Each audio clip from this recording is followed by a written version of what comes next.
All right, so after a 2 week break, welcome back to the India Market Review by Bangalore Investors Club. This is Dr. Musa on the webinar today, and this is on Friday, 21st August 2015. Obviously, in the last 2 weeks, there's been quite a lot that's happened.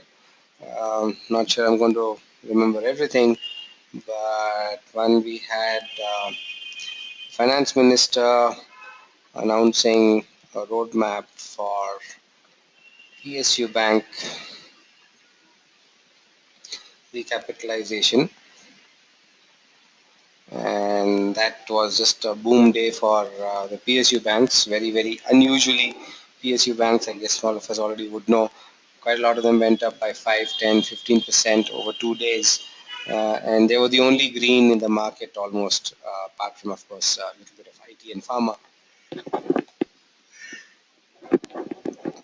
And very interestingly, it was a time when the PSU banks went up, but the private sector banks actually did not do very well at all. So that, but of course, after that gap up also that we will see, the markets really come off in the last 2 days, and that announcement has more or less, the price increase on that announcement has more or less been eliminated from the market. Then we have, I think that was the biggest announcement. We had the logjam in the parliament, right? Really nothing happening there. Modi in Dubai, so this Lalit Gate and Sushma and all that, well, they have brazened it out and they have just let it die.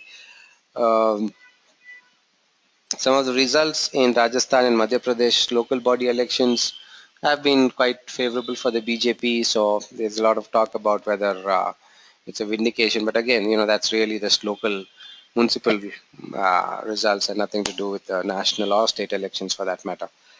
So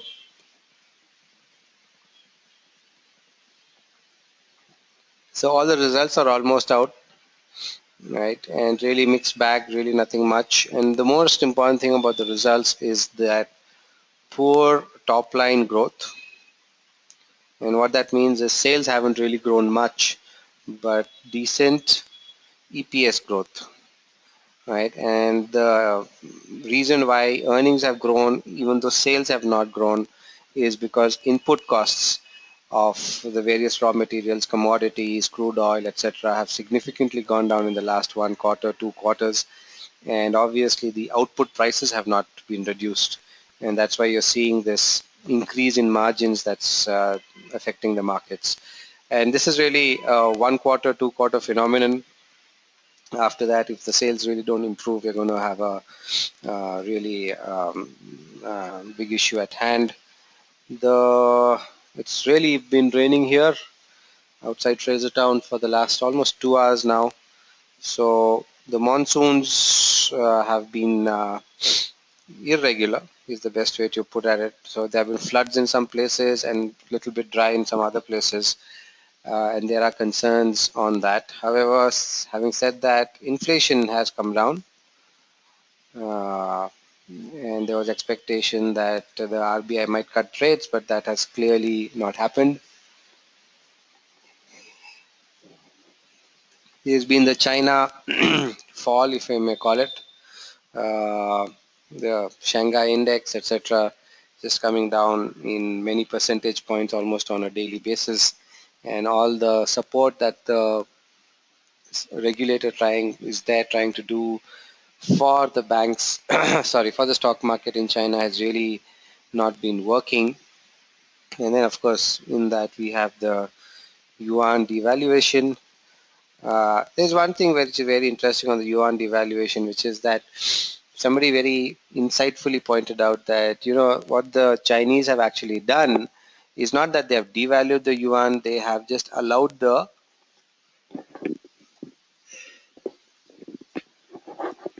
yuan to float.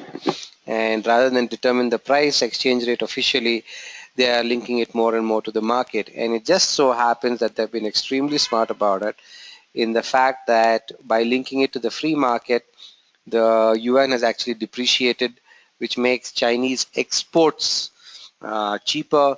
And there's a lot of talk about China's currency wars being set off. But I don't know, not an expert on such things at all. But at the very least, I think it's just a very, very fortuitous situation that we have about, or at least from the Chinese perspective, that they let it drop and they're trying to revive the economy.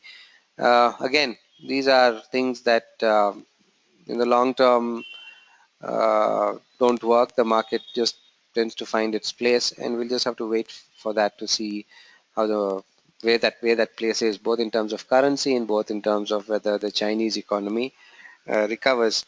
Now, with that Chinese devaluation, yuan devaluation, we have increasing concern that even after this, if the Chinese economy does not actually go slow, improve its growth, then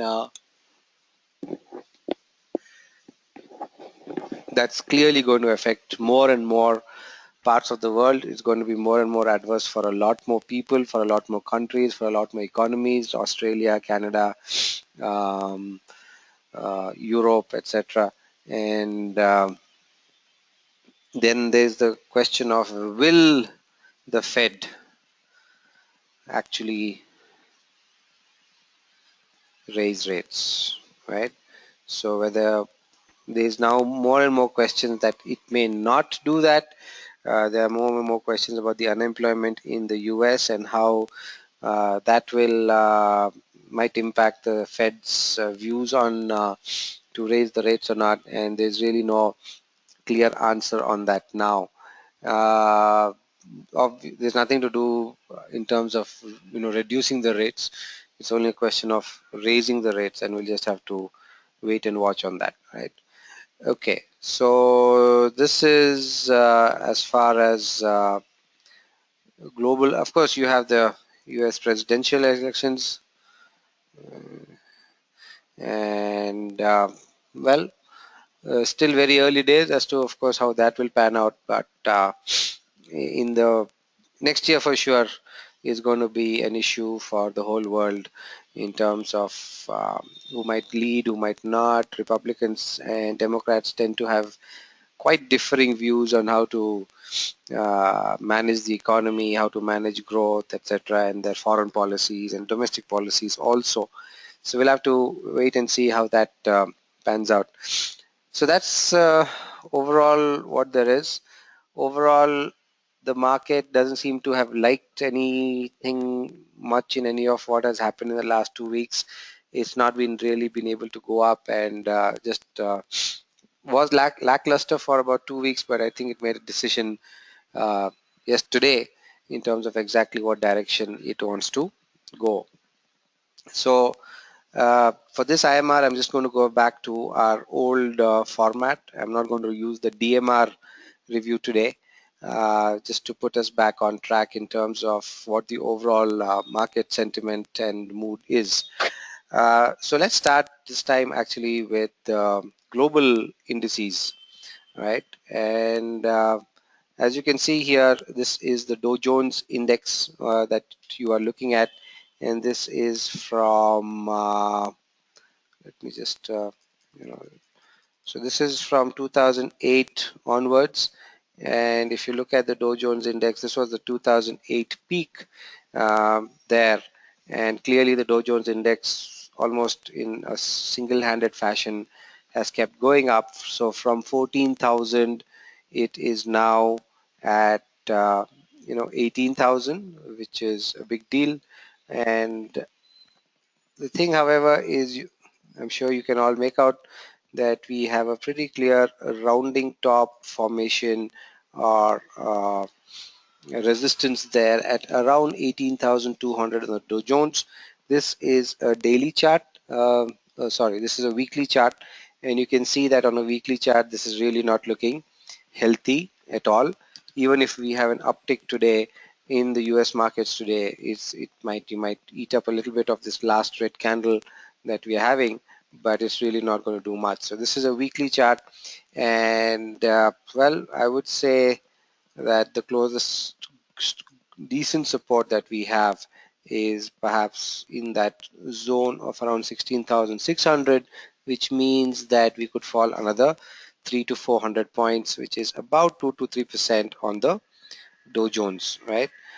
So even if there's a bounce next week or whatever, I looks like fairly sure that the Dow Jones is likely to come to around 16.6 before we can expect any bottom formation. And well, that's clearly not good. Let's look at the S&P 500, look at the larger market, and if you look at that, well, more or less the same story on the S&P 500. This is the multi-year chart and nothing different at all. This is your 2008 peak, and then this is our 2100 level, and more or less the same behavior as you can see on the S&P 500. So both the narrow market and the broad market in the US are looking quite bearish, and on the S&P 500, I would say until and unless it comes to about 2000, nice psychological number, that's another 1 to 2% down from where we are right now. I don't think we should be expecting any support. So Dow Jones US looking across the board, US looking quite bearish. If you look at the European indices, we look at DAX, and you can see, well, the DAX, Europe is the German index, as we all know, the strongest economy in Europe, and we can very clearly see that this is nowhere close to being bullish. As a matter of fact, this is just going to uh, probably in all likelihood come down even more.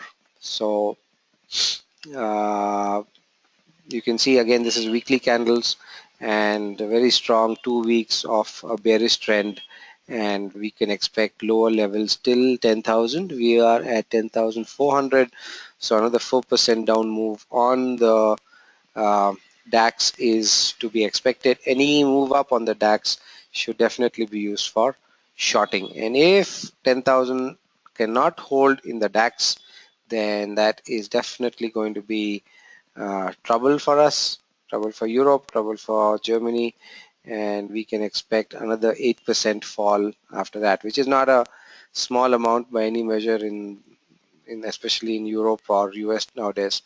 Um, that would be an extremely handsome yearly return, but that could just disappear in a couple of days, right? So that's DAX. Let's look at FTSE, and should have more or less the same picture, correct?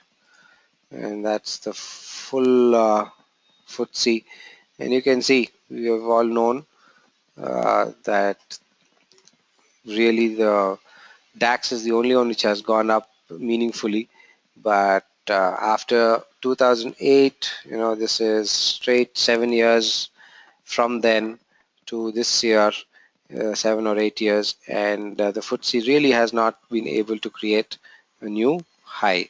And you can very clearly see a rounding top on the FTSE here, and just breaking support after support, really after support zone. Maybe it could come to, well, that would be the first level, very close to that, of course, and we'll just have to I think wait and watch, but probably the better support is somewhere there, right? So that is at 6,000. We are around 6,400. That's about an 8% fall further on the FTSE that could happen. Then let's look at CAC. Really no point looking at it, but just for the sake of completion, might as well do that. And what you can see about the CAC is that it's been completely unable and impossible for it to go back to its life high uh, of 2008. So the French economy really doing badly, and again it slipped into recession last week, actually officially announced by the statistics department for France that France is again in a recession now. Though of course the politicians will have something good to say about some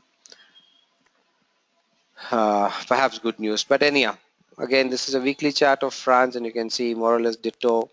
If you saw it on the DAX or the CAC or the FTSE, these two very strong Marubozu type candles which are there. Yes, the volumes have really not been very strong, but you know, when you look at strong candles like this, it's much better to play safe rather than be sorry. I wouldn't be buying it at all in a situation like this. Last, let's look at China, and then we will look at Nikkei. Oh, this is some wrong data here because we're trying to see this data for free, but anyhow, so we just ignore this. Coming to Nikkei, and there's a data bug on Nikkei, but anyhow, we can still read it. So that was the 2007 peak of Nikkei, and it has again gone up, but Nikkei can't do anything about that data bug. All right, but okay. What you can see about that is that 20,800 is a clear, and you have a nice very tweezers top formation here at around 20,000, 21,000, 20,960, 20,960 there, and that's also bearish. So the short of it all is that really nothing in the world is there which is looking bullish, and we should probably um, you know uh, uh, wait and see how this will not wait, sorry, there's really nothing bullish and way too premature to be buying anything, right? So if we were to put it back here, then what we would say is simple: all global equity indices are very bearish, right? Support is 2 to 8% below their current levels, right? Uh, Essentially short all bounces and exit longs. Well, there's really nothing else to say. So those of us who are long on anything, there's probably more pain, more bad news um on the way next week, maybe next, even in the middle of next month. I can't see anything positive, and then we'll just have to wait and watch. Okay. Okay. So that is the world. Let's look at India. Right. So let me just clean this up, and this is the Nifty. And if I put the Nifty in weekly mode, very clear about a few things. In a sense, there's been this head and shoulder, right? Top, that neckline broke down, tested. What was always going to be interesting and enigmatic is this move back up, in which I'm sure some people, including me for some time, were wondering whether the fall is over.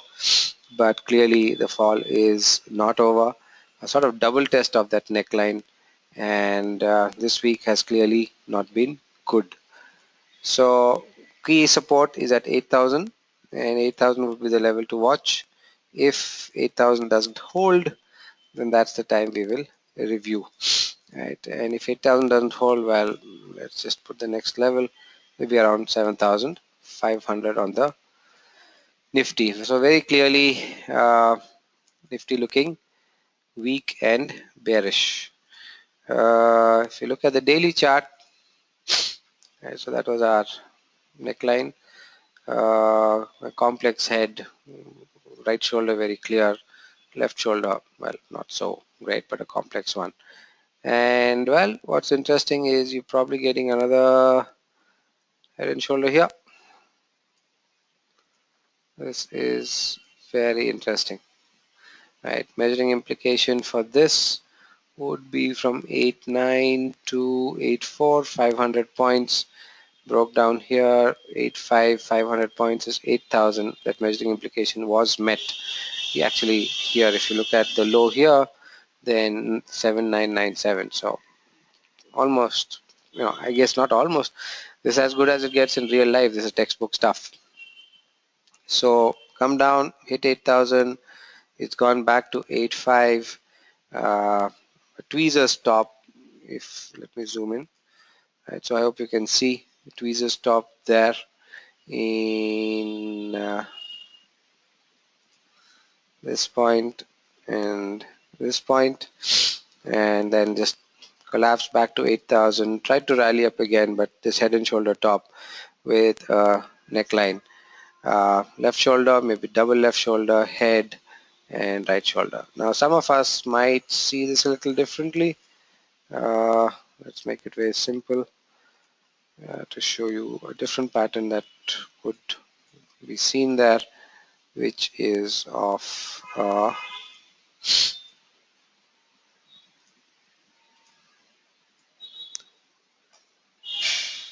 so I'm sure you'll see it as soon as I put it.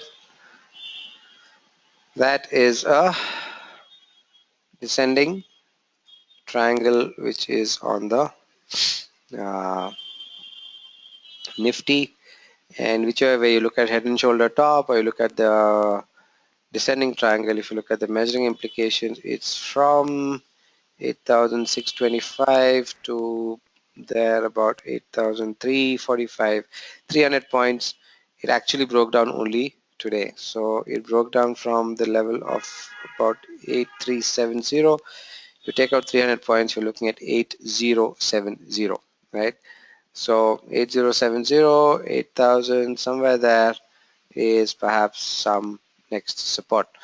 There's only one thing to note, which we may want to put here.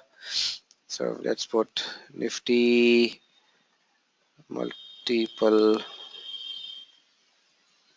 head and shoulder tops over the whole of 2015. So please get the sense of time. Please ponder over the time perspective on this. Right. Nifty head and shoulder top target is 8070, but there is expiry next week and we may not see it go to target this month, right?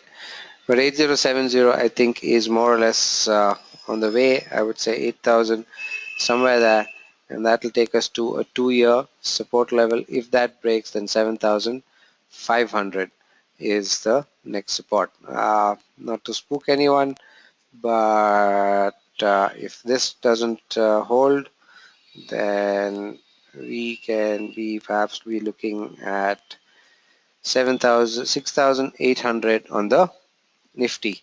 So guys, hold on to buying anything. Really no compelling reason to be getting into the markets very quickly at this point, and want to just probably be sitting on the sidelines and waiting for the support to form, and then there'll be plenty of excellent opportunities, and this could very well happen over the next many weeks, in the next 3, 4, 5 months maybe. There's no hurry on this, right? So right now things are definitely not looking so good. Okay, so if anything, one should be looking at shorting the market, not on going long, all said and done. I'm sure there'll always be exceptions. There'll be some stocks which are really doing well, and we will just have to look at that as they come. All right, so that's where we are on the markets, and let's have a look at the rest of the sector indices, right? Okay, so if we start with our usual, okay, why is it not going there? Let's do Bank Nifty. All right, so one second, let me go back to Nifty, and something I wanted to point out about today's move. So this is today's move. We actually had a big massive gap down. So the low is 8359, 8360, and the high is 8322. So right, so a 40-point gap which is there on the Nifty at this point. Did a nice recovery, but this is more like one abandoned uh, session which is there. Could be looking like uh, a hammer, who knows. I would call it, if this was slightly higher, we might have called it a dragonfly doji, but very much looking like a cross right now. Yeah, quite prominent one at that. So there's been some intraday recovery at the end of the day today, which was quite impressive. But nothing more than that at this point, right? So we'll just have to wait. But like I said, the bias is clearly down. Even if this gap closes in the next 1 week, 2 weeks, who knows when, be very careful about the 8,400 level. I think that's become a really, really strong resistance for the foreseeable future. On the bottom, like I said, 8,000, 8,050. Perhaps not this month because of expiry next week, but certainly something to watch out for next week. Right. And we probably see these gaps on many of the sector indices today. And usual thing with gaps, take a note. Uh, Oops, forgot to show something on the Nifty. I want to go. Oh, okay, 1 second. Uh,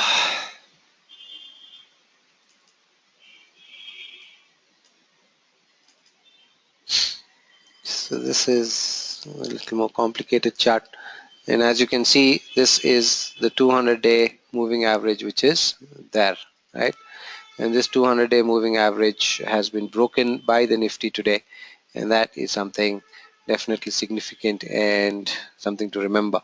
So it closed above that, but by the looks of it, really no reason to believe that it can't break down, and I think there's definitely more weakness at hand and nothing in the indicators to suggest that any strength is there. As a matter of fact, if anything, they're pointing to some more weakness in the market. So that's the Nifty, and then we look at the Bank Nifty. So that's the one which had a lot of drama, and this was the drama. Actually, PSU Bank, if you see that, will be better.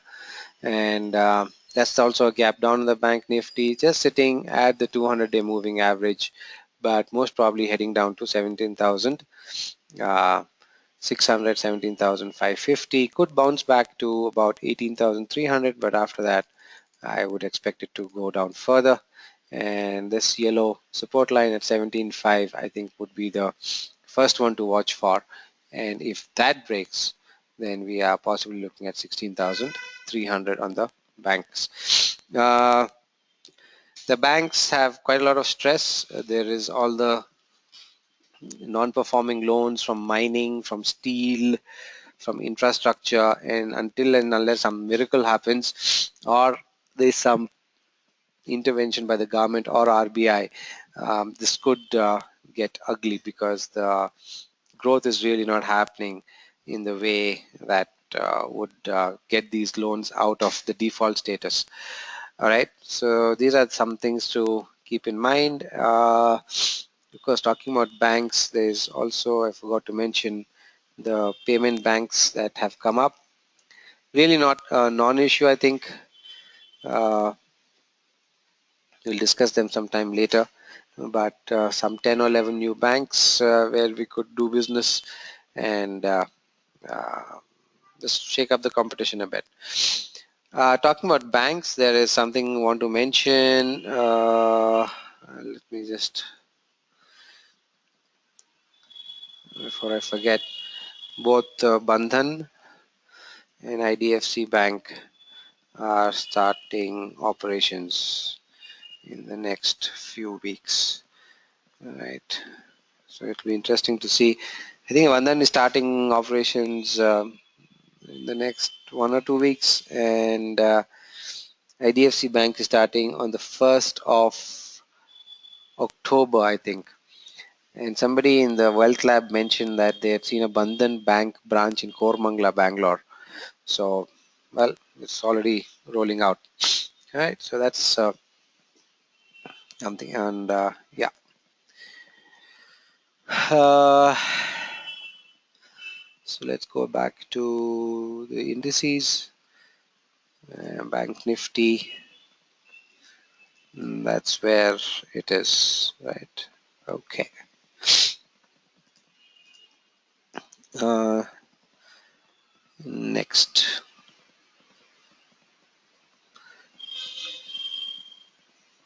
we look at the other BSE indices. Let's look at BSE Auto. So BSE Auto going up. New car launches are happening. The Creta has got 25,000 orders, quite impressive. The S-Cross was launched. No idea about how that is doing, but some people feel it's ridiculously priced and way too expensive.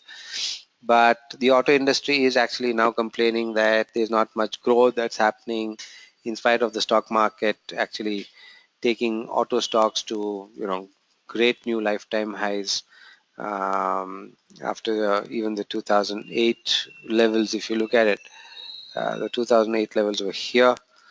They broke out of a triple top, as you can see, and then moved from 8,000 to 10,000, stayed there for about 2 years, 2.5 years, and then from 10,000 it's gone to 20,000 in 2 years. Who would have guessed?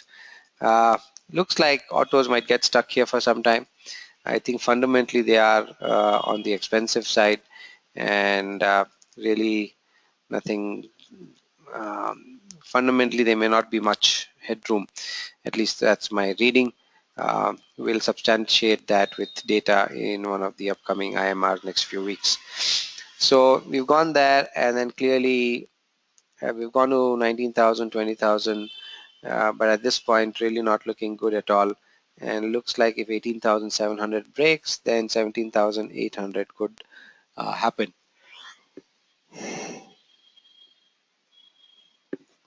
If auto sales don't revive, I think this Diwali and if not Diwali, then December could be a good time for some bargains on, not bargains, but definitely some discounts that could happen on the auto industry front, right? Though some more launches are expected. But anyhow, from what do we say? Um, Stock perspective, not much hope at all. Then we have consumer durables. So that's, well, definitely a hope on a rainy day. But again, the consumer durables in the last 2 days, big bearish engulfing. Today further down move, though it's a empty red candle. So there is some hope there, and if we were looking for bullish anything, then this is perhaps the most bullish that we have found so far. But it's early days yet. Move on. Capital goods, well, that's clearly gapped down also. As you can very clearly see, capital goods has gapped down, and that's really not a good sign, right? Uh, so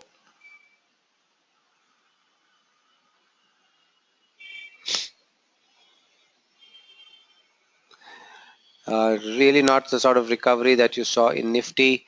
Looks like capital goods, basically led by L&T, could be headed lower to 17,000 on the index and even 16,600 on the index. Here you can clearly see the breakdown that's happened. You can see that downtrend line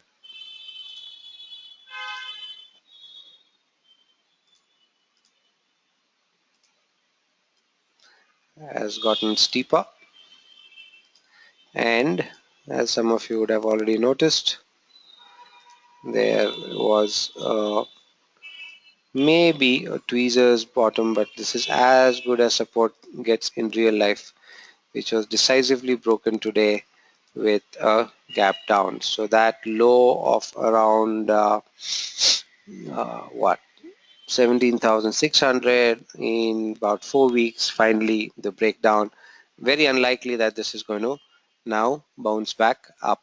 If anything, the bounces will probably be used to short the market further. So this is capital goods, right? And then FMCG. Oh well, some hope on FMCG today. Defensive coming to the rescue of, I guess, fund manager or portfolio managers. Uh, just you had a very nice head and shoulder top here. Left shoulder, big right head, right shoulder. This was virtually the neckline basically. Let's make it yellow. Did break down, but surprisingly did not actually go down to the measuring implication, and then has been able to climb back up. But again, this is also showing some amount of weakness right now, and 8,250 would be the level here, and we'll have to just wait and watch about what happens there. Okay, all right. Uh, so some hope, but again, I would not want to be going long, given that the overall market situation, which I think we are all amply clear of by now. Healthcare. Okay, so this is very interesting. We look at the CNX Pharma also after looking at this. This is very interesting because healthcare has run up hugely, pharmaceuticals have run up hugely, and there's still a lot of expectation and hope of the next 2 years in terms of how Indian companies will do uh, vis-a-vis exports and all that. But really the issue is that, one sec. Right. So really the issue is that you have a double top here, a very important double top, almost a tweezer's top. The high here is 18,819. The high here is 18,842. So that's about 20 points in 1, 2, 3, 4, 5 months, and it's as good as a double top. And what's to be noted is that you had a shooting star and now you have a hanging man. This is a big fight going on between bulls and bears. We'll just have to wait and see how this pans out. But all said and done, I wouldn't be very aggressively long on this, right? Until there's some really good fundamental news to show that this could just go back. This sort of long shadows right next to each other in back-to-back sessions, not good sign at all, right? So that is the BSE healthcare index, and then we have IT. All right. So the IT index, one thing to note in that is something, again, maybe I should have mentioned it in the beginning, is the INR has depreciated, right? So at 60, 66 to USD, right? And some people are talking about a breakdown of that. Good for exporters, of course, our IT companies, our pharma companies, our garment companies, etc. But definitely not good for anything that we are getting in. Not good if you're planning to go for a holiday abroad. Not good if you are importing crude oil, and a lot of other things. Cooking on palm oil for food, and whatever else we import. Coal, by the way. So this is, you know, the market had, I think, come to an equilibrium around 64, 65, and if the economy had sort of adjusted perhaps to that. But now, if the rupee, devalues, and there's already talk about 67 by next year, and then who knows what else. And does China do something more or something else rather to get the yuan going down? Then we never know where this could end, because that's another thing in the yuan devaluation, which makes whatever we export and China exports, which are common things like garments, things like cement, things like steel, their stuff is just going to become far more competitive than anything we do. No reason why an importer would want to, import from India at a less favorable price, rather go to Japan and get it for a lower price, right? So that's what you have to keep in mind in the coming, I think, months, about the rupee and how that's going to impact various companies. So the IT index here, BSE IT gone up, and are we creating a double top here, or will that double top break, and could we see much higher levels on the IT space, is something that we will have to wait and watch and see. Uh, Let me look CNX IT, wait while we are at it, and more or less you can see it is the same situation, right? So double top at 13,000, 12,500 zone. So the rupee thing is good in the short term. Uh, some of the inflows are hedged, some are not. So the unhedged part would be good for the IT companies. But uh, how does it impact them in the long term? Well, these are things which are a little tough, and only time can tell. So, of course, the depreciating rupee is good for the Indian IT companies. Their services become cheaper abroad. We may be able to get more business from that. So, IT, maybe in the next few months or quarters, could be a place to be invested in, along with perhaps even pharma. But again, pointing out the double top, etc. While we are at it, we look at the CNX Pharma. I'd forgotten to do that last time. And you can see more or less same picture. The CNX Pharma double top, same uh, shooting star plus hanging man next to each other. Usually not a good sign. Usually a sign of the market perhaps turning bearish. So you're looking at. So let's look at metals now. So that's really been a goner.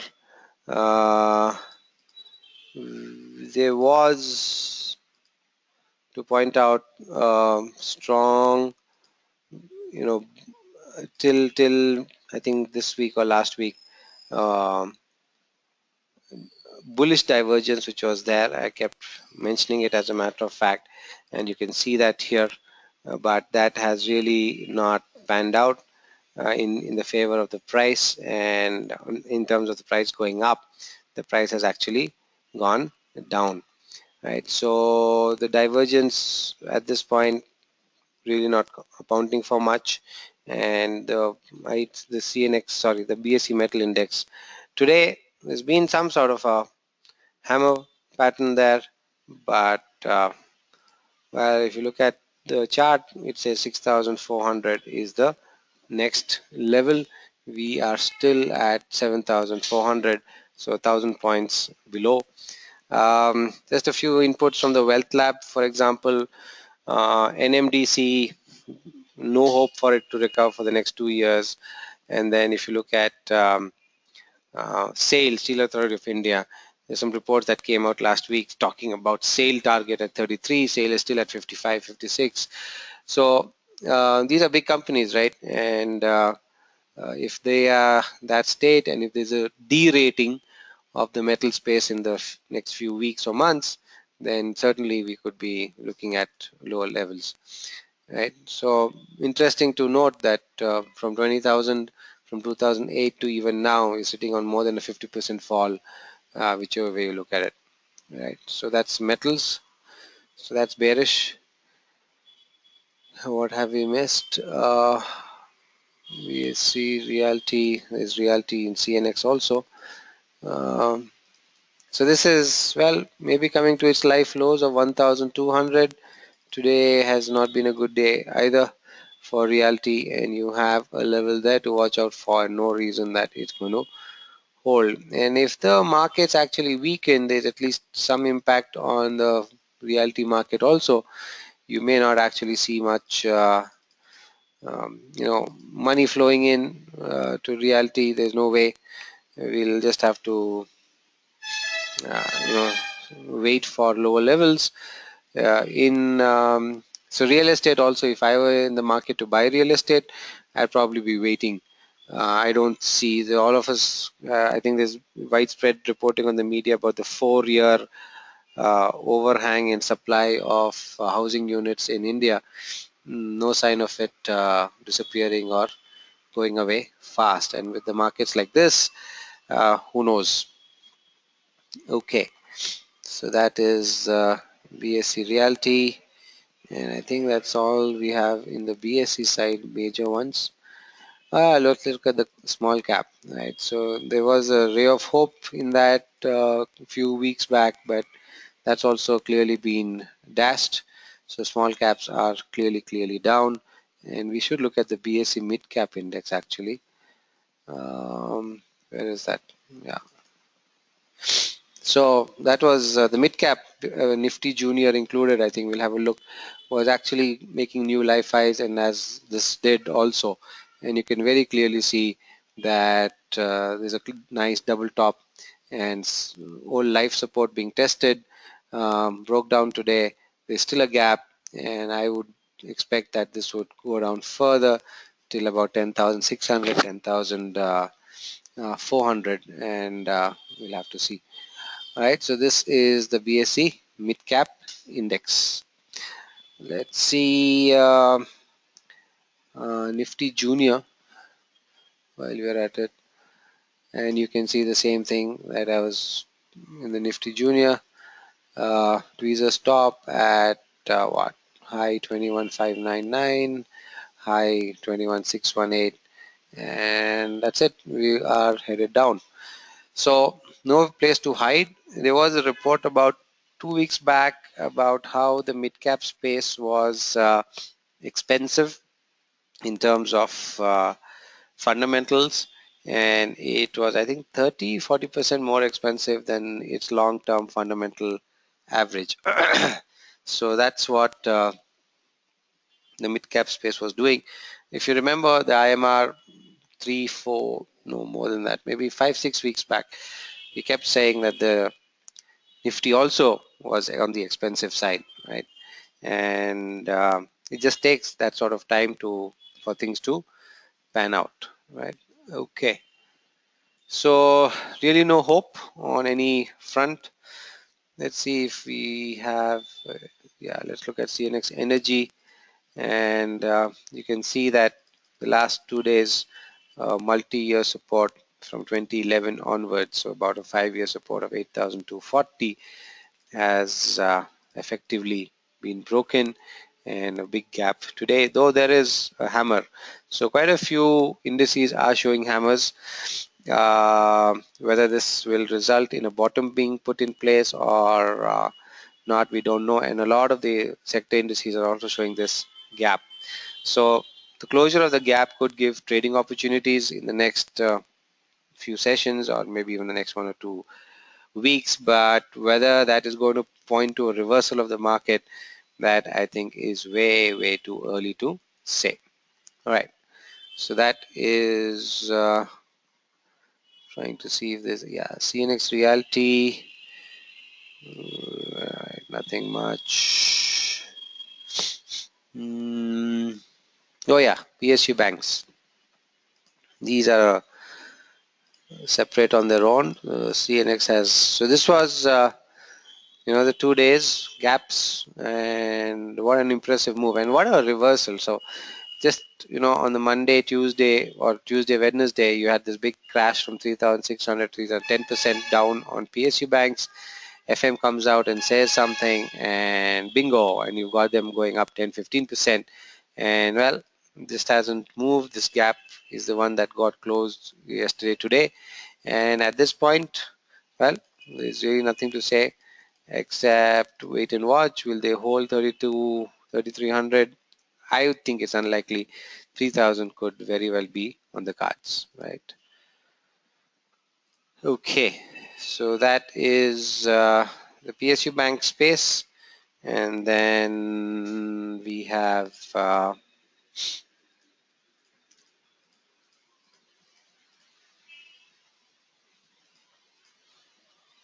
yeah.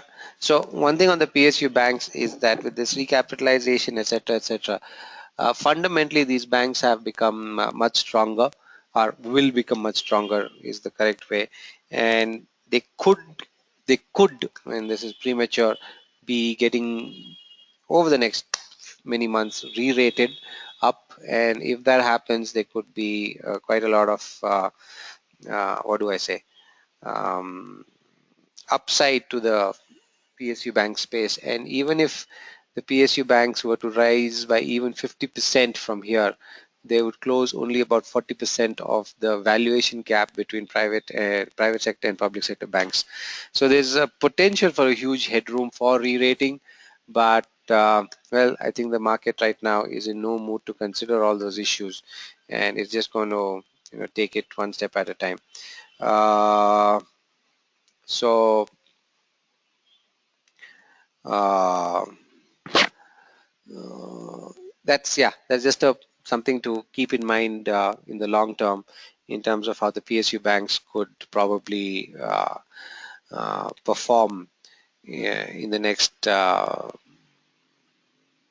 think, 1 to 2 years is what I would say. Could be a sectoral buy uh, space. All right. Okay, so to quickly summarize, uh,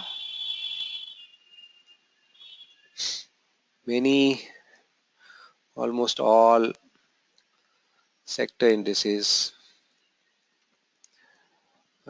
have strong red candles and also gaps. Quite a few have hammers and gaps, but are these signs of support? Is way too early to tell. Okay, let the market settle down. You have pharma and IT and FMCG. I'm putting it this way, still showing strength, but would be wary of going long. Important double tops, tweezer tops possible here, right? But yes, if looking for longs, then look at the sectors. All else, short. Uh, Broad approach over the next many weeks at this point, right, is short the bounces. Of course, stock specific stories will always be different, and if you are long and if you do get a bounce, well, use that bounce too. exit the market, right? All right. So this is basically the summary. And what I want to do next is look at our NSC or Nifty stocks, Nifty 50 stocks, and do a sort of rapid move on that, and see if what these individual stocks have to say. So starting in alphabetical order with ACC cements, and what's very interesting about that is that ACC is at what 3-year, 4-year support zone. If you look at it in a weekly chart, you can see something which is not very healthy actually. You could call this whole thing here on the left a left shoulder, here a head, and a right shoulder. And if this does break down, then you're talking about 1700 to 1300, 400 points. That's about 950 on 1000 to 950 on the ACC. May look very what impossible at this point, but well, I think most of us have learned not to use that word. In the short term, it has bounced, right? And if you look at it, the bounce is actually not on healthy volumes at all at this point. So that's a downtrend to keep a watch for. Any bounce should be used to short the stock, and especially if it breaks down from this level of around 1350, then that would be a pretty good short all the way to 1250, and then who knows, much lower to 1100, 1150, and then even 1000. So no sign of strength at all. Ambuja Cement, more or less in a similar situation as far as technicals are concerned. 4-year support. Look at how it tried to run up today. Very interesting. It got a green candle, but been beaten down. Uh, good volumes, big upper shadow. Not a healthy sign. Having said that, there's a fight going on. Last week there was a very sharp hammer. Now we have a shooting star. You've got a bunch of moving averages on top, and I think we just have to wait and watch and see how this would pan out. Really no point being in too much of a hurry to see how this goes. Okay, so that is Ambuja Cement, and then while we are at it, let's look at Ultratech. Okay, so you can see something very nicely here. Ultratech tweezers top. This was the previous life high, how it went there so nicely, right? High of 3369, the next day high of 3368, 67.9, and then just a complete reversal. And here's what is something that we just unfortunately have to live with in our life, which is that this day when it went up on very, very good volumes, and you would have said, wow, good, it's going to make even higher levels. I should be going long, and you know what? You'd be saying the right thing. But the next day, you get a big dark cloud cover, really no hope. And after that, once it broke this level of 3100, which was on the 12th of August, attempted a rally, but to no avail. And we are just going down after that. Okay, looks like today, whatever little happened, or whatever much happened, big volumes selling. MACD is going down to the negative zone now, and I would expect this to perhaps go to 2800. A bounce could take it to 3000, 3100 too, but after that, I think that'll be inviting more shots. Okay, then so that's cement. And then let's look at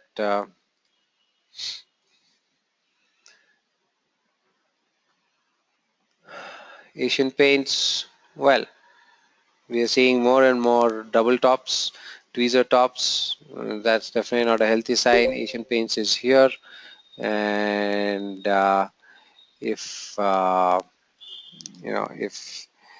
if it could perhaps be at a good place to short. Let's put a line here to watch. So watch for Asian Paints next week, and that line is important.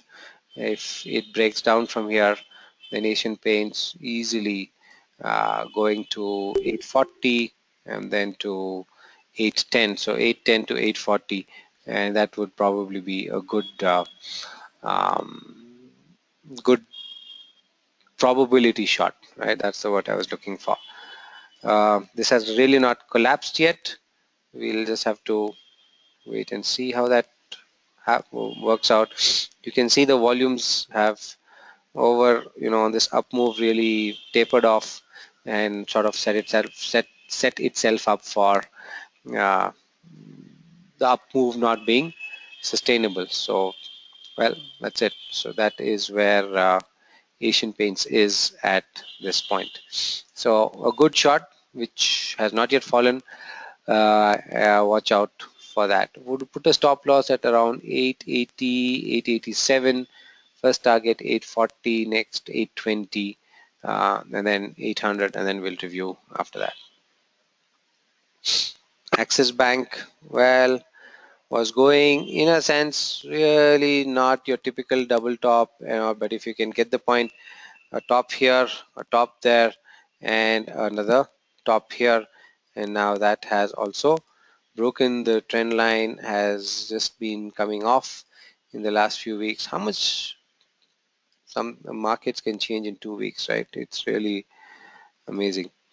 And then after that, well, volumes breakdown, big volumes, it's come down more.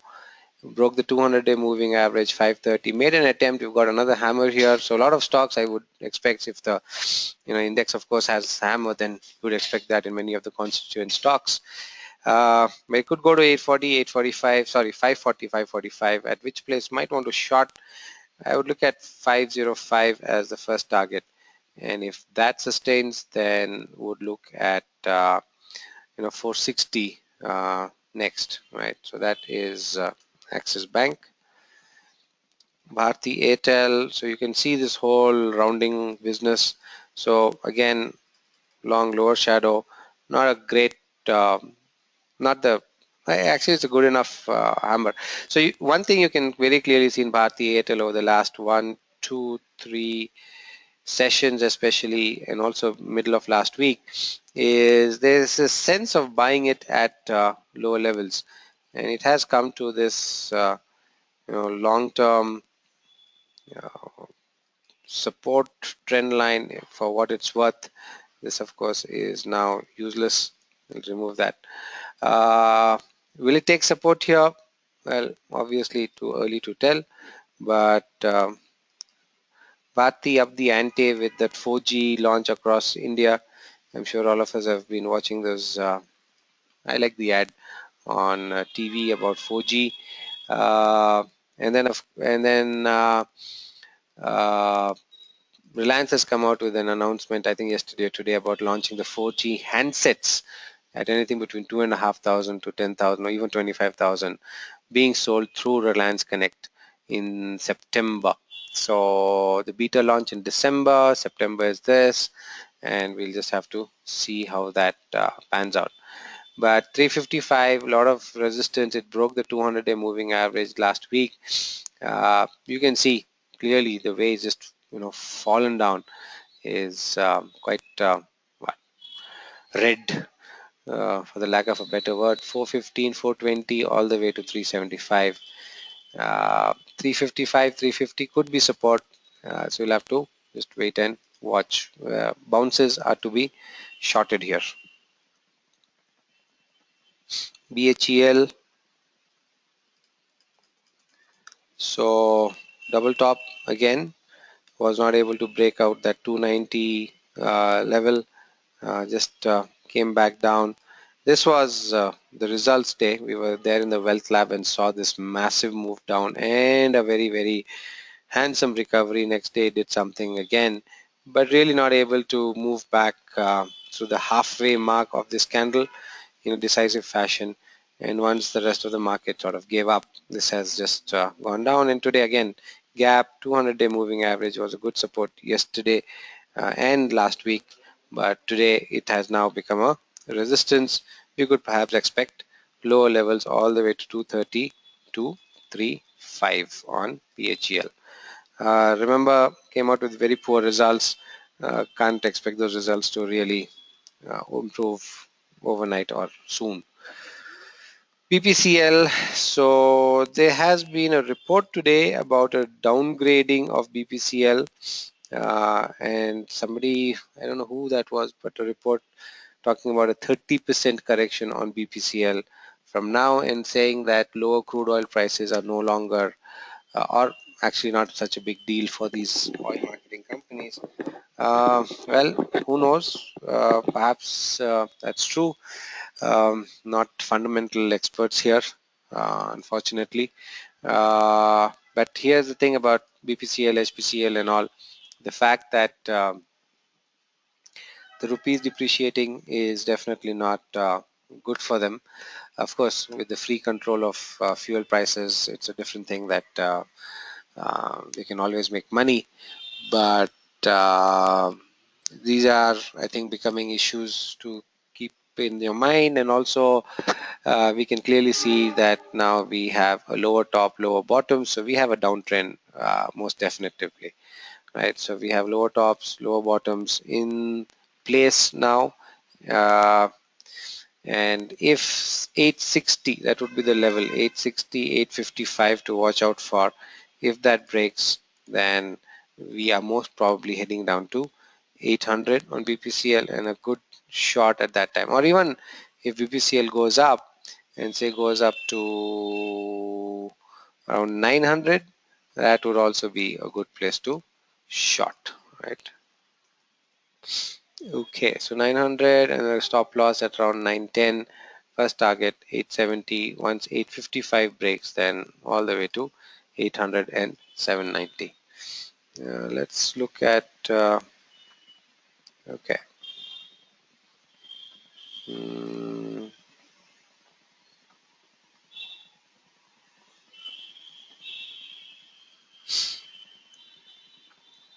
Coal India, right? So this was something that well, um, I was very,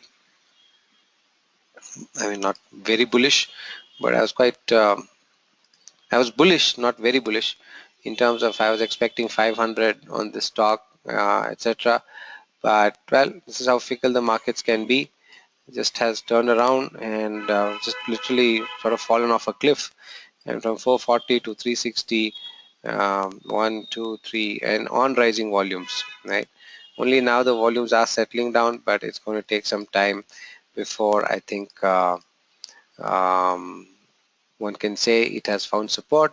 Having said that, at around 340 zone, it is at a multi-year support from 2012. Uh, so just watch out for that. Really nothing uh, more than this. I still think that this is a potential candidate for demerger of its many units. Quite an inefficient company according to many reports and analysts and perhaps even the government. And in order to perhaps create more coal demand, this could rise.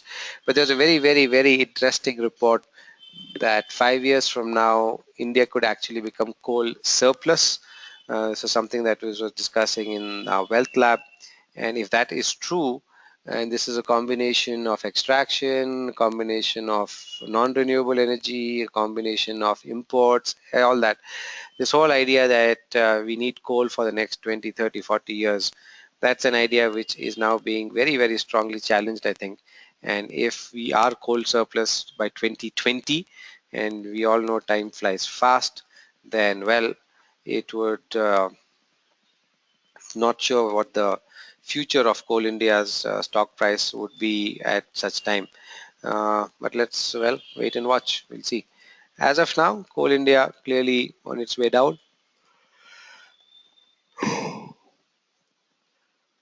Any bounce like this for the last 3 days in the first week of August, not healthy at all. Again, fell from 380 to 345 and could be going down to 335. Right. So that is Coal India. ITC. Whoa, what is this? This is interesting. And on very good volumes. Well, looks like we found our first potential long after some time. This is ITC for sure. Should not be shorting this under any circumstances. By the way, have you seen the new ITC ads on their noodles and about their safety and all? No idea whether it has caught the fancy of the market. I am further thinking whether we have something like a one-day flag, uptrend flag in the making. Could be. It has gone up on high volumes yesterday, today also good volume, some amount of churning. If it comes down to 315, 320 or even 320, yeah, around 324, 225, probably a good place to buy. But once it clears, this is your 200-day moving average, folks. Once it clears 332, 335, that'll definitely be a good omen, and it could be bought, and your target would be 350, after which we'll review, right? But definitely not something to short. Kotak Bank, well. So after something like 1, 2, 3, at least tops at around 740, after having risen very handsomely from, forget 2009, I would even say from here 3000 to 300 to 700. It's now, well, consolidation time is the best way to put it for the Kotak Bank stock. That is where the next support is for 635, 640, and it could go lower than that. Now we are looking at a tweezer's bottom here. Here is what you have to have a look.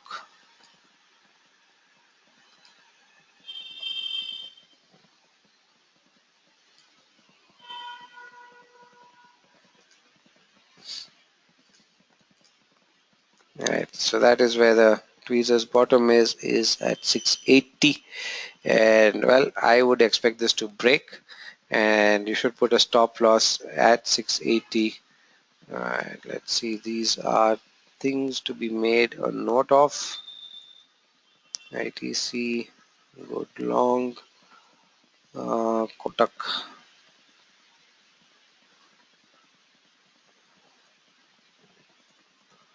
good.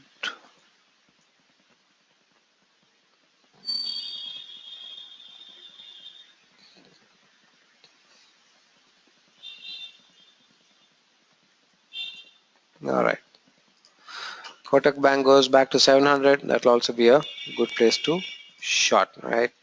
Volumes are right now thin, but you can expect them to definitely pick up.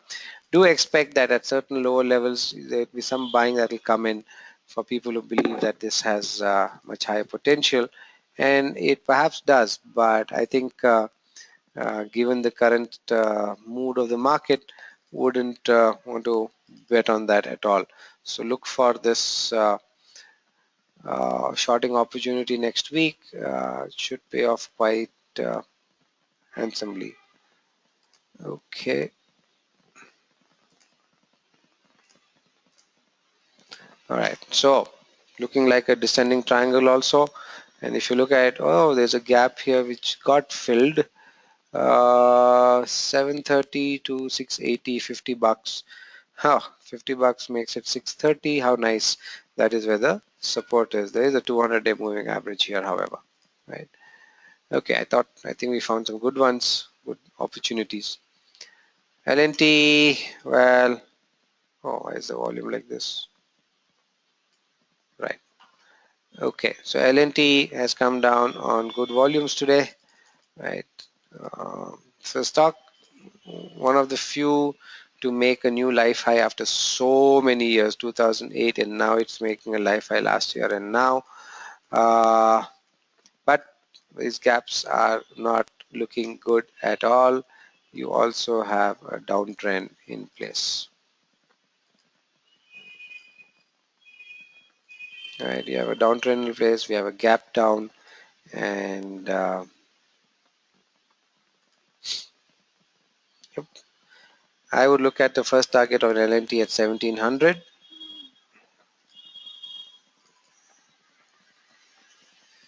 Right, at 1700, and then next would be 200-day moving average about 1680, and then we would review Lupin. Right, so been in the news, made a 5% up move yesterday, I think. Yep, and on good volumes. Today, consolidation time, looking good, but just keep in mind a possible double top forming at 2000, 2050, and whether Lupin can break out after that. And that might actually be a good time to short it. At this point, I would think that Lupin is in sort of a no man's land, neither long or short, and it would just better be advised to just wait and watch and see. Um, uh, if once it goes to 2050, 2100, if it shows signs of turning around and getting tired, that would really be a good low risk, high probability short. On the other hand, right now, if you go long or short, it's more like a 50-50 chance, so stay away from Lupin. M&M, so M&M, that's your double top at around 1425, very clearly established. We can put a trend line which has clearly been broken, whichever way you look at it.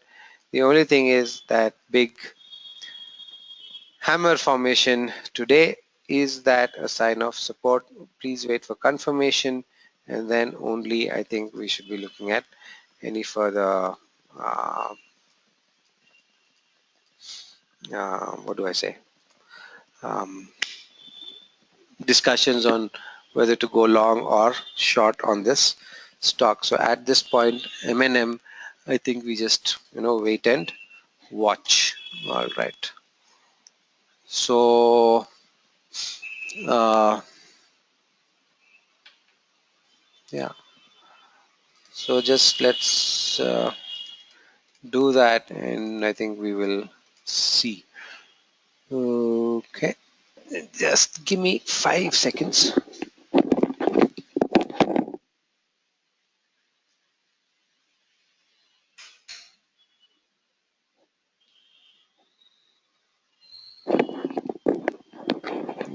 Okay.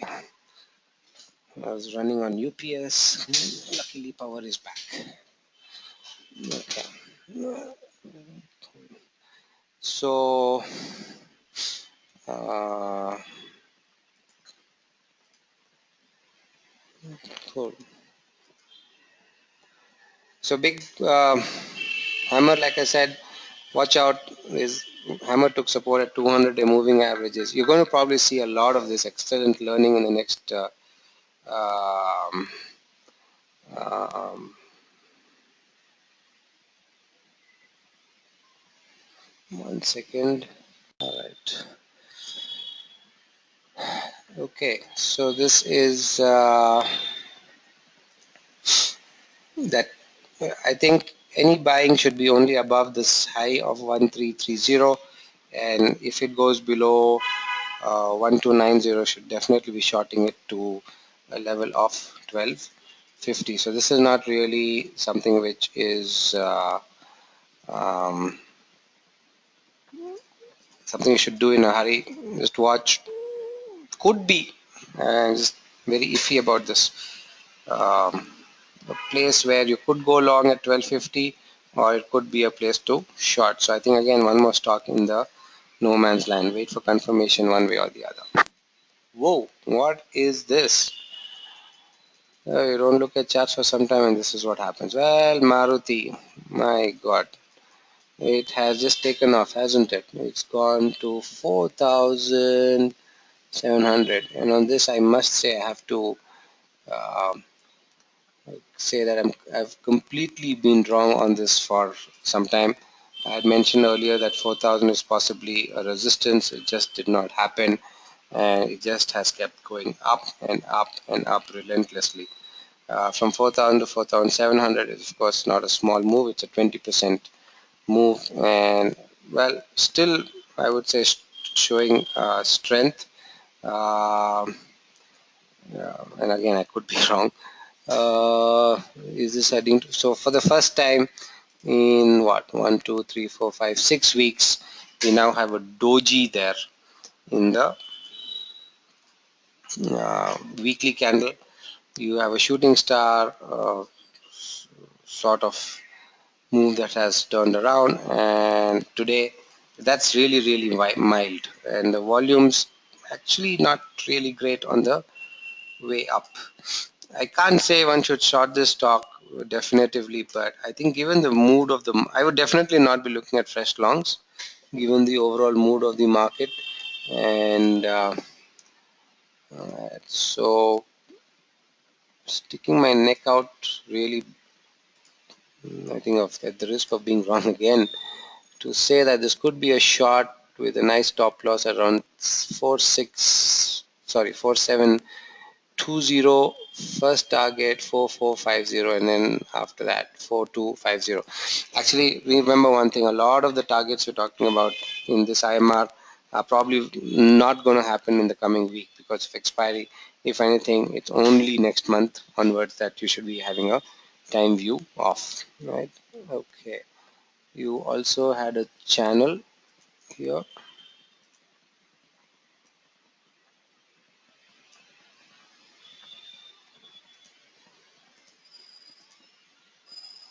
Okay,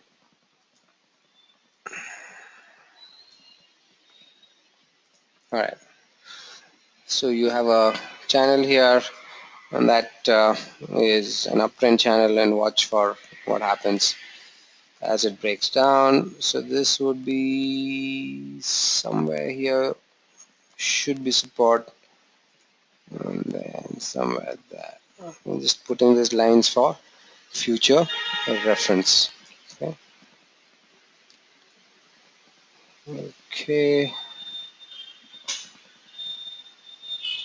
NMDC, so this has just been going down and down and down, and it's been going down on increasing volumes. So I already mentioned about NMDC earlier, and well, it has just sort of, what would you say, collapsed,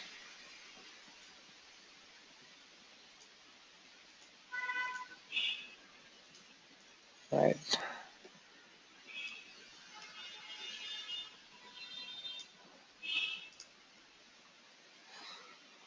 uh, just notice how these, these supports, once they go, how it just seems to fall apart. All right, all right.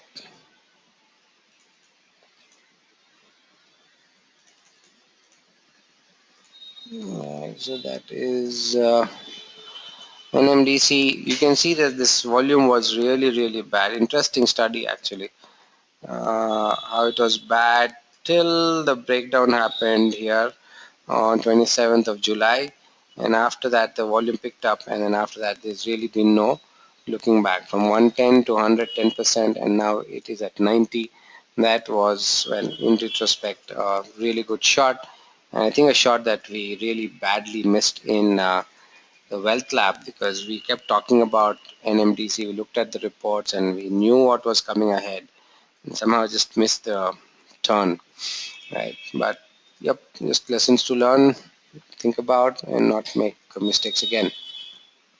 So where is NMDC next? Well, unfortunately, no level possible, because that's it. This is the life history of this stock. So quite literally it is trading at its life low. Now let's put a nice red line there. You can see that it actually did come to its life low here at 92.70, and then came here again. Um, so could this take support here? Absolutely no idea. I would not expect that to happen. Just to watch for much lower levels. Uh, at I think yeah, that's it. So okay, I'm done. So that is for NMDC. This could go to 80, 70, 60. It'd be great if somebody could latch on to a fundamental report on this about where this is going, and um, if there is targets on that, then we could think about that from trading investing perspective for a short side. NTPC, why is this like this?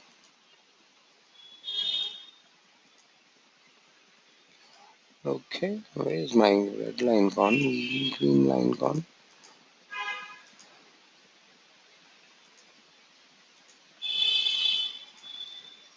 Okay, so NTPC really in being beaten down. Surprisingly, no volumes. This is interesting that there are no volumes here, and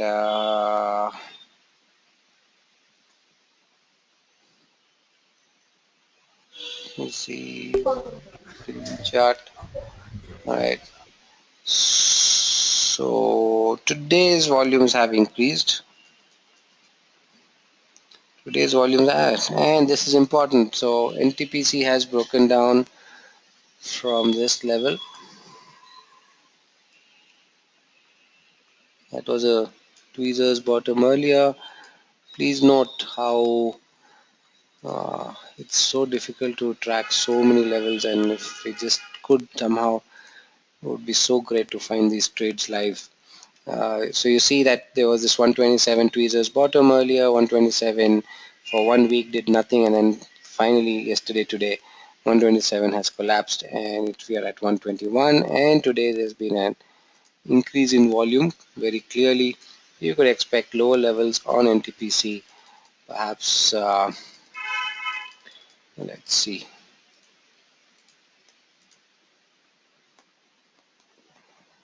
All the way to 115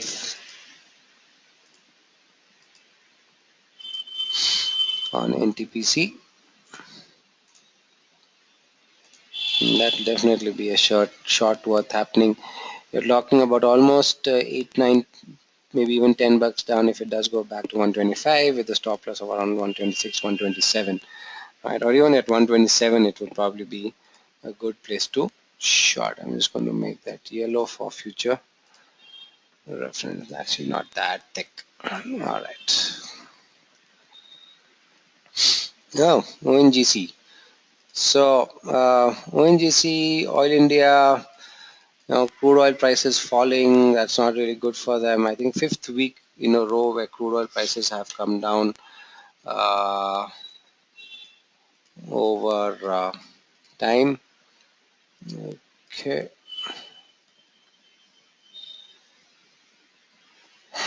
Uh,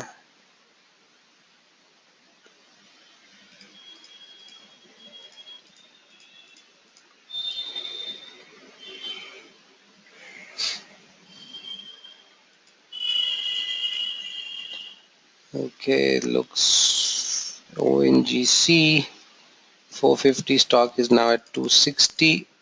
It's at a multi-year support, so this is not a joke anymore, right? And if ONGC were to break down, then we're looking at least 240, and I think then after that we're looking at around 210, right?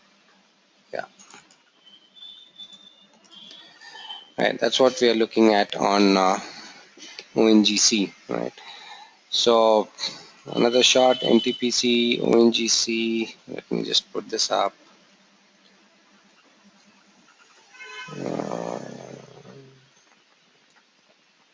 Right, so all of these are either at important support levels or getting there. And if they break down, then okay. So Punjab National Bank. Right. So the first PSU bank we are seeing. By the way, of all the public sector banks which are there, the ones to watch out for are SBI, PNB, Union Bank of India, and Bank of Baroda. Right. So PSU banks to buy at lower levels: SBI, PNB, BOB, and Union Bank. Stay away from the rest, right? So recapitalization and change of top management with private sector appointees. Okay, so this is the other thing to watch out for. Right, so Punjab National Bank. I would not want to short this bank. You can see big volumes on the takeoff. As it comes down, I would want to look at it and buying it in at lower levels. Today, as you can see, actually a green candle. Actually, just green because it probably what it closed at 159.35 and the low is 158.50. So 1 rupee more or less, and it just closed, right? So and at a multi-year support, might add, for 10 years. This was a 2008 support. Let's make it yellow. Right, so this might be a support which just got held today, might not hold in the coming days or weeks, but also in done, I would not want to short this, only for the simple reason that you could get some massive buying interest suddenly appearing from somewhere, and suddenly the stock will turn back up. So I think the correction here is giving us another opportunity to get in and earlier. So use this, I think, in my opinion, uh, to look at what could happen. So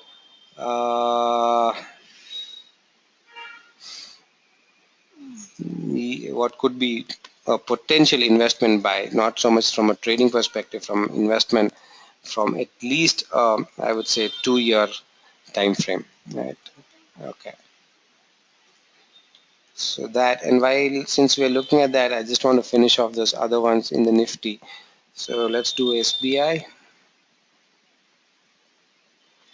So State Bank of India, almost back to its life high of 2010, but really not there. And then this is what went up last week, has come down and filled a red candle, quite a big recovery. So around 255, 250, you're probably going to get plenty of support, I would think, in the short term. And at this price of 250, right? It is almost back to its 2008 levels, right? So PNB and SBI both more or less on the same support zone of 2008. Bank of Baroda, okay, it's not here. Okay, cool, that's it. So PNB, let me see. Power Grid next. Oh, what was this? Whew, you would have got a heart attack if you're doing futures on that day. Crazy stuff. Okay, so you can see one important thing of 188, 138, sorry, 138, 137 being broken down, and then it has just gone down even further.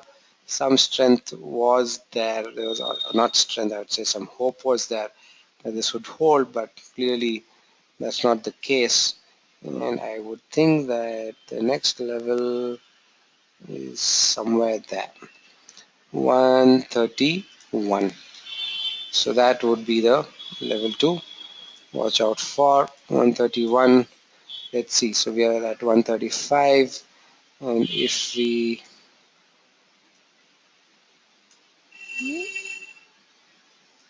were to go to 136, that might actually be a good place to buy. So 136 back to 137, and then a short to 130, 131. If that doesn't hold, then even 125. That is where the next important support is.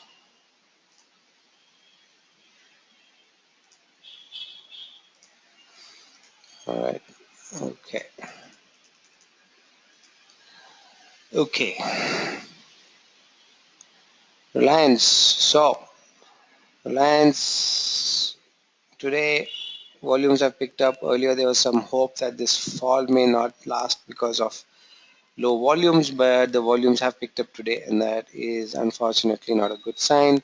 That too on a gap, though there is what hammer there and a gap, but around this is good support. I think in the next, not necessarily next, or maybe actually even next month, you probably start seeing some noises coming out about 4G rollout, Digital India. You can bet they're going to make a lot of noise about their ultra cheap 4G handsets. Okay, and once that happens, it'll be interesting to see what happens to handset prices. So by the way, I guess if you're buying a new phone, good time to wait for a couple of months probably, and then buy a new phone. You probably get one at a much better price, right? So mm, um, let's look at this volume here. All right, so you can see one thing in addition. This volume this week down, very big red candle, really not there, right? And earlier, well, I guess in retrospect, one could have said that this up move later was not really on higher volumes, and this down move, well, surprising that it's been so strong. But fundamentally, I think a lot of things happening in the company. Watch out at some lower level. Where could that be? I'm trying to put a number on that.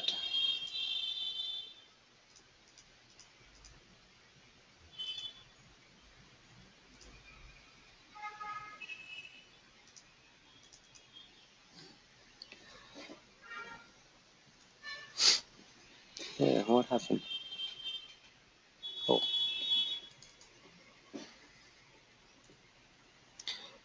maybe around 875, somewhere in that middle zone. There is definitely some support there around 875, 850, and that would perhaps be a good place to buy. Um, I think, yeah. So around 880, 875 could be support. So watch out for that, and watch out for news on various issues of Reliance in the next few months, which could be a turning point for this company um, for the next few years, actually. All right. Okay. Sorry. So would I short this uh, at this point? I don't think so. Maybe till 880 at tops, and then I would sit and watch, and I would probably be wanting to look at maybe picking it up on the long side at lower levels. State Bank of India, well, we'll finish that. All right, so we talked about the 2008 level. Okay. Sun Pharma. So this is something which I think just defied gravity, if you could put it that way. But some trades that we will probably regret for the rest of our lives. Massive gap here all the way from 950 to 850, almost 100 rupees. and this gap got closed in 1, 2, 3, 4, 5, 6 days, 1 week, 7 days, about 2 weeks of trading, with of course some small hiccups in between, especially this day. But the thing is, gap closure, good trade. You're talking about more than a 12-13% move. Fantastic on FNO if anyone did it. Plus now, well, not plus, I would say now you've got this thing across pharma, as you can see, big upper shadow, big lower shadow also. So really a sort of mixed bag. Wouldn't want to be aggressive on that long or short at this point. But I think the lesson to be learned is what trade one could have done over the last 2 weeks. There is this level which is the patterns, as you can see in pharma, are more or less similar across the charts, and watch out for this sort of not tweezers top, double top 950 and then 1000. At 1000 could be a shorting place or going long place. We don't know. We'll have to wait and watch. All right. And then here is 1050. Okay.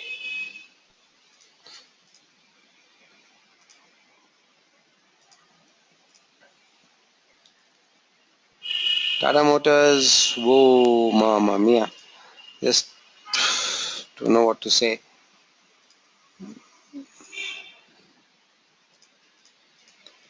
Now look at that. From 600 rupees, this has now become a 350 rupee stock, and its move down is just getting sharper and sharper and sharper. I don't think there's any hope for this right now, the way it's looking at even this price of 332. I would think that I feel lower prices are quite feasible for this, and you could be looking at what, 280. Right, 280. Any bounce on this is something to just look at. So all the way down to 330, it could go back to 400, and then from 400 it could I think come back even lower. Just, well, I think it's wait and watch. You have to really have some strong guts to uh, I think trade this. uh,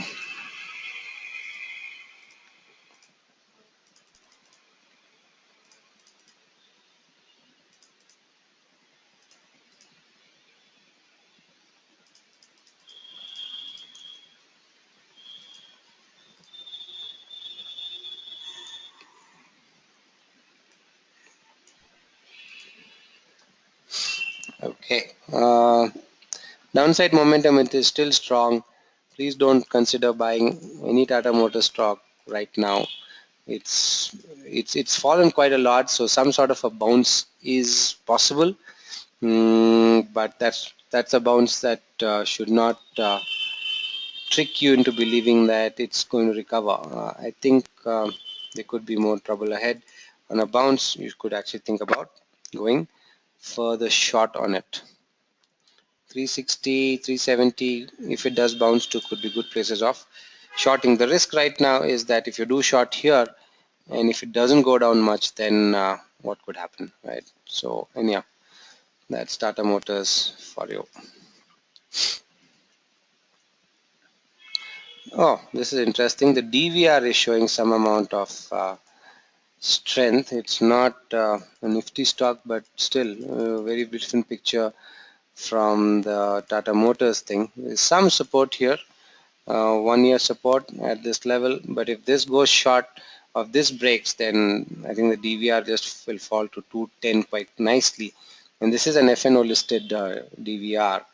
There are only two. One is by Jain Irrigation and one is by this, which are on the FNO side. So short stop loss 250, 255, 252, and if 225 breaks, then 210. I think this is a lower risk one than the Tata Motors short.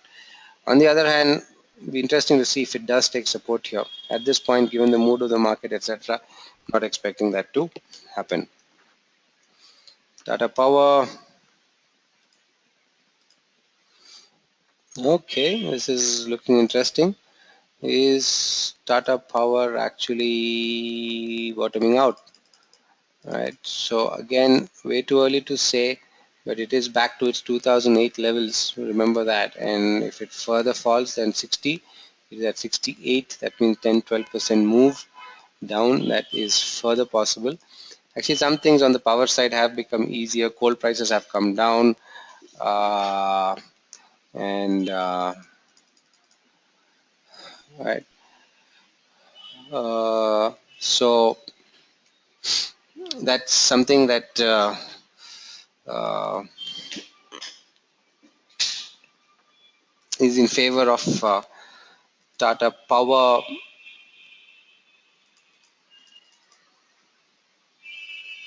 stock, and this has been one of the very few stocks that's actually shown some strength today. So that's interesting. But on higher moves, on higher levels, it could get shorted again. On a weekly chart, it's showing quite a good amount of bullish divergence, I would say. Right. So that bullish divergence is something to um, keep a track of, and that bullish divergence okay is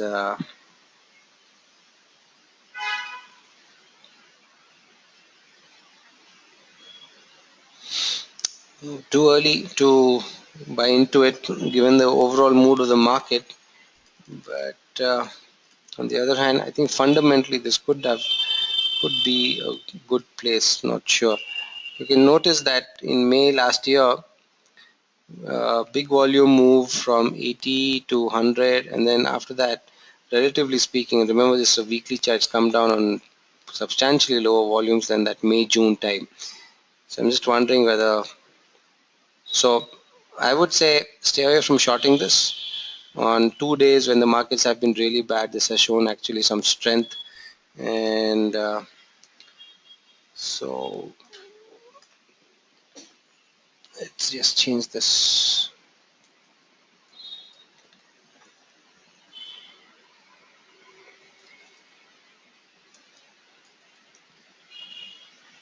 Okay. Okay. There's a note by Srinivas in the chat. There's news that 5,000 new cars burnt in China of Tata Motors using that port because of that blast, or that Tianjin or something like that. Well, okay, can't be good, but usually companies take insurance of some form or the other, like this, travel insurance and all. You would have noticed for your high-end goods, there is insurance even by Flipkart and all, so that in case something happens, then they are protected, you're protected. So if that insurance, if Srinivas, perhaps you could dig up more details about that insurance. Probably not public information. If you know somebody higher up enough in Tata Motors, then maybe. And if it is going to be fully financially compensated to Tata Motors, then well, that would really not be an issue financially. And actually, if Tata Motors has gone down because of that, then not a actually might be a sign to buy. But on the other hand, 5,000 cars is actually not a lot of cars in terms of total volumes for Tata Motors, etc. But yes, on the sentimental side, it could have pushed things down, but not have affected it similarly on the fundamental side. So sentimentally, yes, but fundamentally may not be a big deal. Okay, Tata Steel. Okay, so that went down yesterday. Today also it went down with a gap. So yes, this is back to close to its 2008 lows. Probably at this rate headed to 200 also. So it's at 20% of its peak value of almost 1000 or 950. No sign of this abating. This fall is falling on higher and higher volumes. uh, so I think it's just best to, I guess, wait and watch. Really nothing else that we can do. We will have to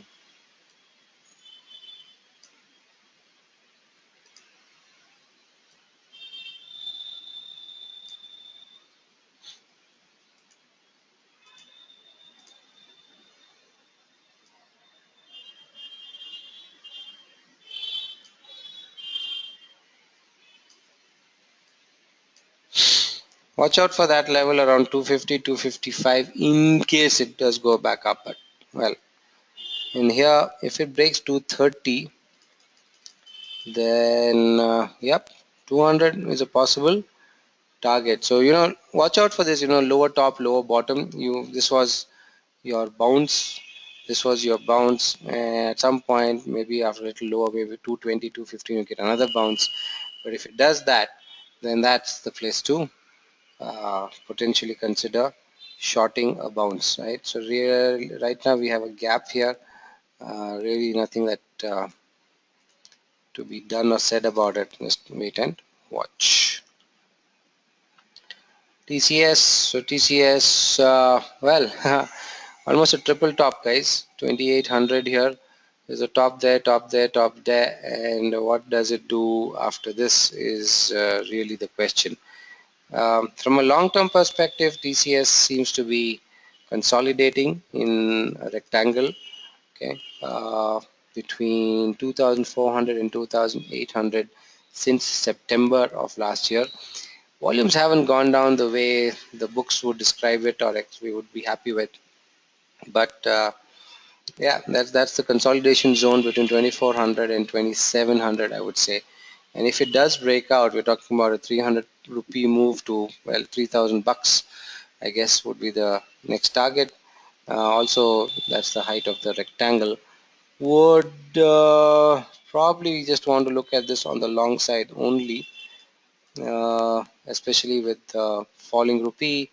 Um, and if that turns out to be something more of a long-term thing, then yeah, this could be one of those long stocks. I would not want to short any of the IT stocks at this point. So Tata Motors,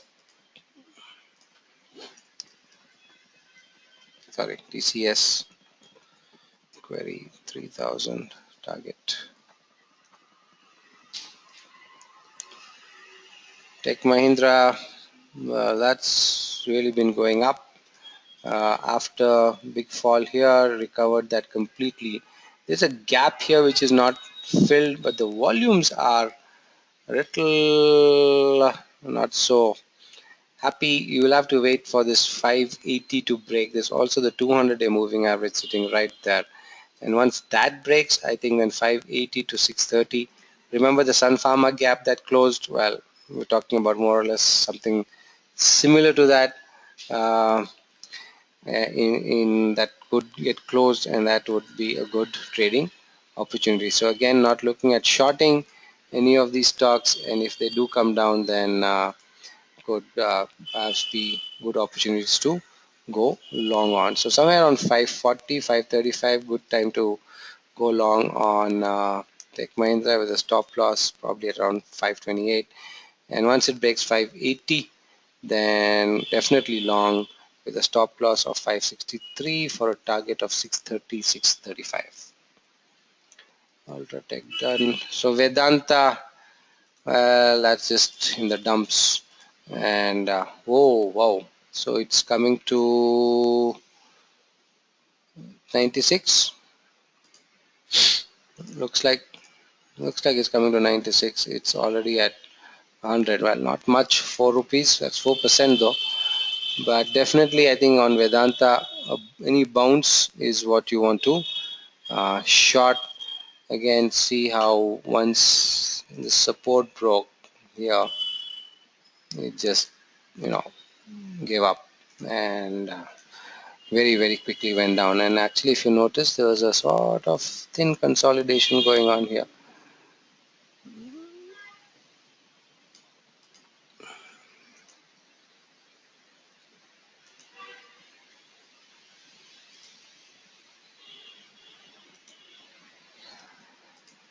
Uh, so this is, what is sometimes very deceptive in the charts. It looks like it's forming a base, but it's not. The moving averages are down, the short term, long term, everything is down, the indicators are down, and the most retail investors would like to think at this point that, oh, things have settled down and it's not going to go down further. But this is what happens, just tanks and goes down further.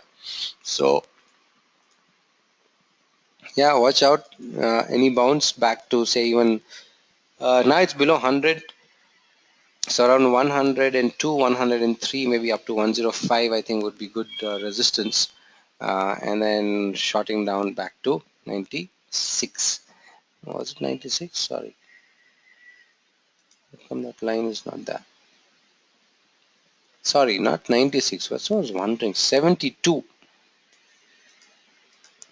72, right? And that's a long way down, guys. That's another 30% down from here. And that's not a small thing at all. So even if it does half of that, and look at this weekly chart, just very red. Any bounce on this should be used to go. If it goes back up to 125, it'll probably come back to 100. And even from here, some really nice shots are possible. Okay, just keeping this here for future reference.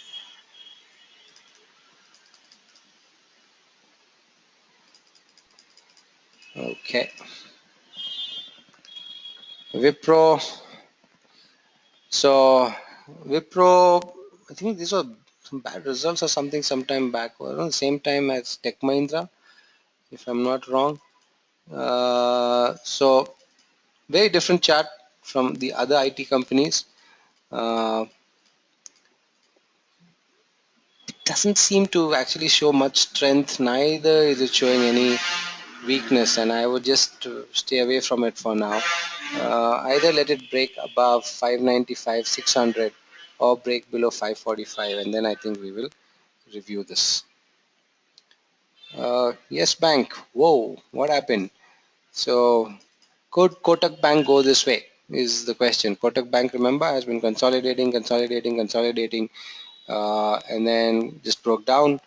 And this one,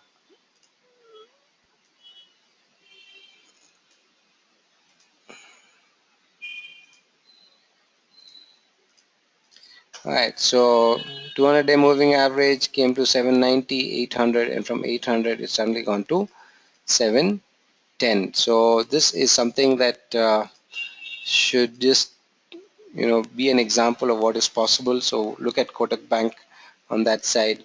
As far as Yes Bank is concerned, then I would say maybe a bounce, at this point, unlikely all the way to 750. It's at 692, but even at 720, 725 and all that, if all that happens on low volumes, then definitely short this for probably at least 670. And once 670 goes, then I think we are talking about what, 630, right? Yep, that's what Yes Bank is likely to do. Finally, Z. So Z made a life high. It's not at the life high. I keep saying it's like a .com stock. It made a life high. We'll move that there. You can see how many times the upper shadows just sort of close at 420. How convenient, 420, and then just turn down in spite of that Marubozu candle. So this is again a surprise. We saw that. Where else did we see some other stock? I'm forgetting. I mentioned that in the beginning of the session today. You get a huge candle like this, and it's on okay volume. If it was on higher volume, the other one was on much higher volume, you'd say yes, it's going up. But then that's it. It doesn't go there, and just one of those days that you could be totally on the wrong side of the market, making a move. If this sort of a Marubozu candle you got, you'd not be thinking of going short at all. But just want to drive home the point that, well, the markets do tend to surprise, and this is the second surprise like this we've seen in this IMR today. If nothing else, I think I see two things about today's IMR that stand out for me. One, we found some really good shorting opportunities. Second, some very good learning, real life learning setups that are there. So, yep, I think that's it. So where could Z go? Let's have a look at that.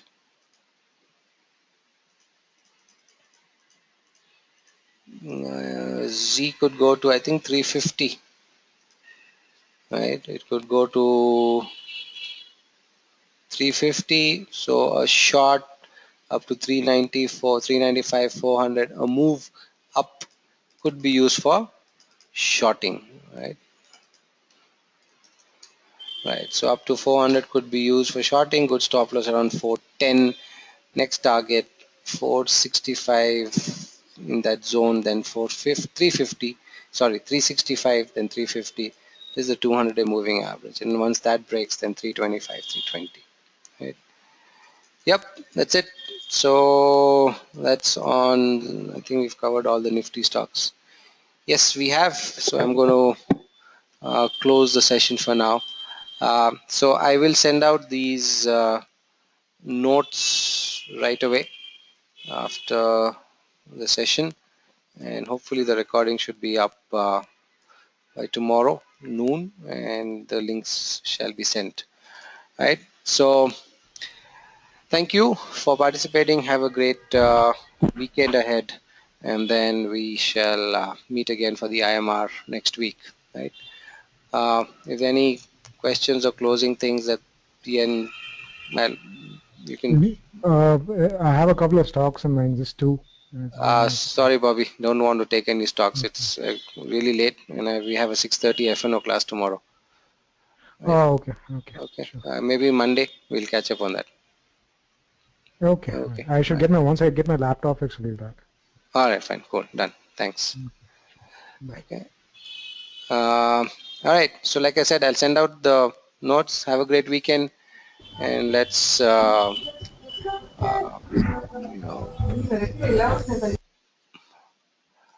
and then let's catch up next week. Right. Thank you, and good night.